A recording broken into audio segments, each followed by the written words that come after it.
to natural bodybuilding in an unnatural world. So I've been into fitness over 10 years now, and I've noticed that it can be kind of an alienating scene if you're natty. Most people serious about it, I would say, run anabolics or peptides or sarms or you name it. And the reason for that is because that stuff works. That stuff will make you grow. That stuff will shortcut your gains. I mean, you will make gains quicker. I'm not here to get into the moral reasons behind all that. I personally have stayed off of that stuff for health reasons.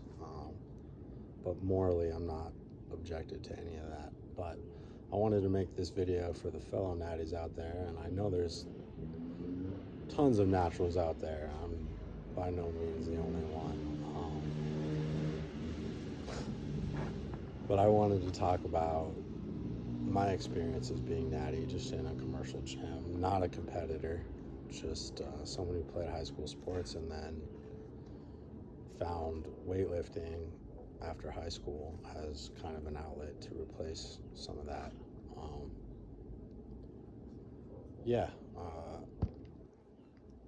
I know social media kind of when I was growing up wasn't really what it is today. I mean, when I was super young, it was the MySpace days and Facebook, and things have changed, and I wanted to reach out and let people know that things aren't always what they appear.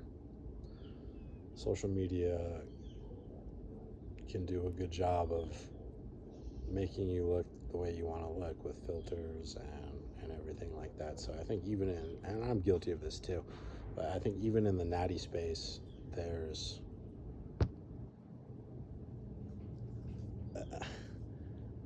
no one, I guess is what I'm trying to say, is truly natural. Everyone is putting on their best self forward, their best lighting, and I wanted to tell people that, it's okay to start somewhere and to not compare yourself to all these influencers and people online and even fellow people at the gym.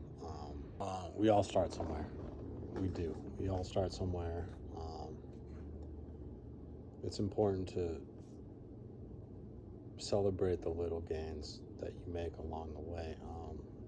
There's cliche quotes that get thrown out a lot, like don't compare yourself to anyone else. The only person you should be comparing yourself with is yourself. Competing with, the only person you should be competing with is yourself, and all that is true.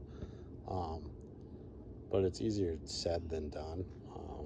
It's easy to say those words, but when you're blasted and bombarded on social media with people that seem to be making gains overnight, it can mess with people. And I've certainly noticed a change in the fitness scene since I first got in over 10 years ago.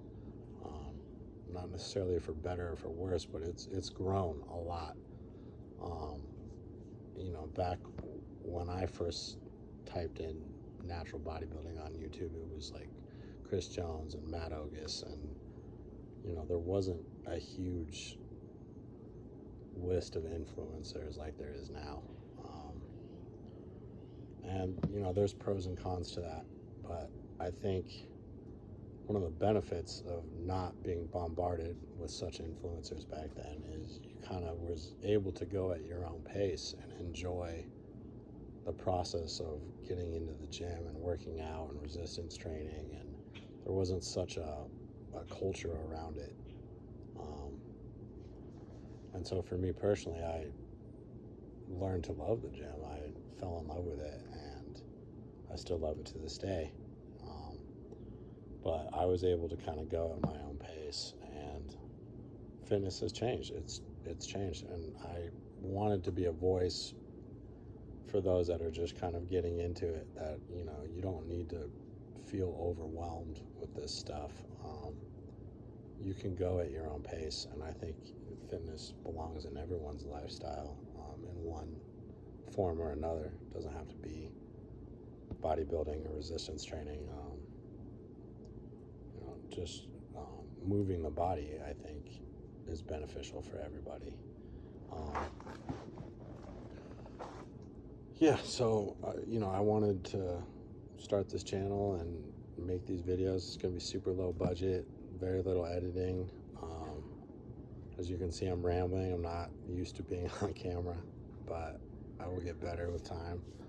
I'm not here to sell you any courses or do any of that. That information's all out there. A lot of that information is free out there and has been written down.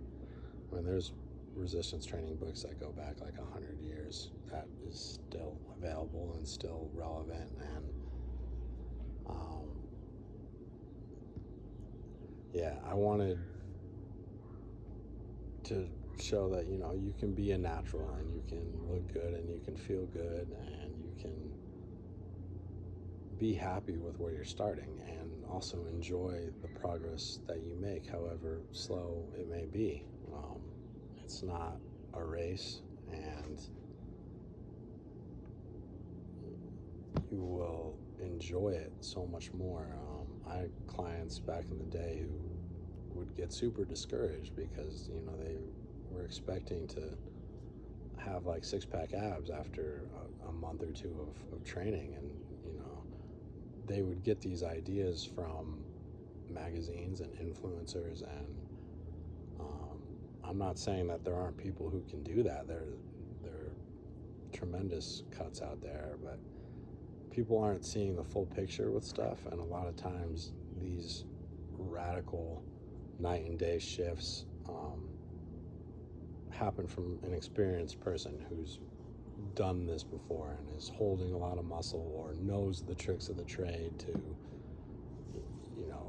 there's before and after pictures the same day, as I'm sure a lot of you have seen, that you would never believe. I mean, it looks like a night and day difference, but it's shot within, it's shot at the same time or shot within hours of each other, because there are illusions. Bodybuilding is an illusion. I mean, even in a positive sense, you're trying to make yourself look a certain way and highlight certain things, take away other parts that you're not so flattered by, and it's just an industry that has a lot of ego in it, obviously. I'm guilty of this too. We all have egos.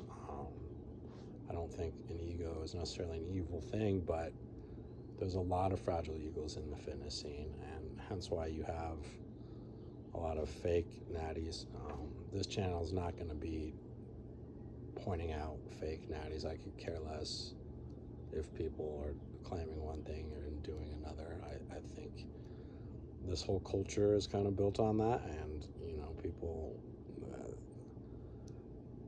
people want to make money and they want to get followers, and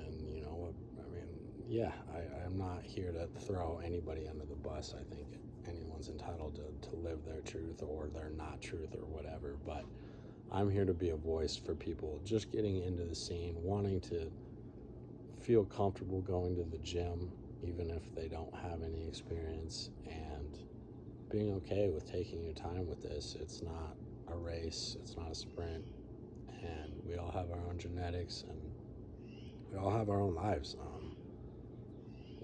These competitors, the ones that I know personally, it's a full-time job being a competitor. Prepping your meals and getting into that kind of shape, it's like a full-time job. And so if you're like me and a lot of people, and you have an additional full-time job, or you have responsibilities like dogs or children, that's just not feasible to even put yourself in those kind of comparisons with people that are, getting on stage. And I have the utmost respect for competitors, but they kind of seem to get the photo shoots, and they're the ones all over magazines, and they're generally the influencers, and so they kind of have taken over what fitness, bodybuilding that image has kind of become what they represent. And the littler guys, such as myself, don't have such a voice, that we are kind of pushed to the side, and for obvious reasons, right? But it shouldn't change. It shouldn't discourage you from wanting to hit the gym. It shouldn't discourage you from wanting to better yourself. You can still make tremendous gains, going at your own pace, learning the basics, the foundations. And, I will make videos going forward about some of those basics and foundations. But like I said, that information is out there. It's important to enjoy it, because, I think in my circle and the people that I know, a lot of people view the gym as like a chore, or something they have to do. And, that's something that was never the case for me, and I don't want it to be for you. And you will have so much more fun with this if you go at your own pace and are not trying to look like Mr. Olympia when you lift some weights. Yeah, I know I'm kind of rambling here, but yeah, I appreciate you guys working with me. I'll hopefully get better on camera, and thank you so much, YouTube.